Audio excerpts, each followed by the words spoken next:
Okay ready মানে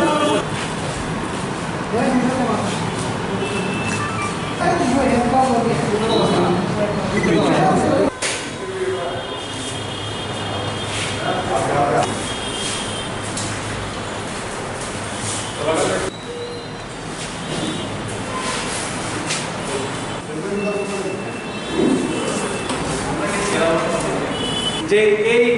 কলেজগুলোতে যে admission চলছে সে অ্যাডমিশন প্রসেস ফুললি একটা গেরুয়াকরণ এবং দলীয়করণের চেষ্টা, সে অ্যাডমিশন প্রসেসকে বাতিল করে সঠিকভাবে যারা সঠিক মেরিট লিস্ট নাম এসেছে, যারা উপযুক্ত, যারা ভর্তি হওয়ার জন্য যারা অ্যাপ্লাই করেছেন সবাইকে যাতে প্রায়োরিটি দেওয়া হয়, প্রায়োরিটি বেস যাতে সবাই ভর্তি হতে পারে, যাতে করে যাদের যেখানে ভর্তির জন্য যারা আবেদনপত্র করেছেন তাদের কথা যাতে মাথায় রাখা হয়, সে দাবি আমরা ত্রিপুরা প্রদেশ এনএসইউর পক্ষ থেকে আমরা জানাচ্ছি। আজকে আমরা পাইনি, যদি আগামী দিন আমাদের এই দাবি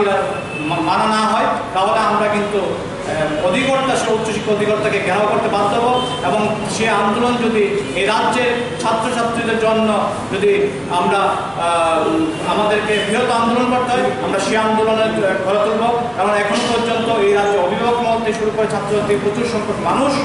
আমাদের সঙ্গে কথা বলছে, আমরা কিন্তু বাধ্য হয়ে শেষ পর্যন্ত ভয়াবহ আন্দোলনের পরিস্থিতি হবে।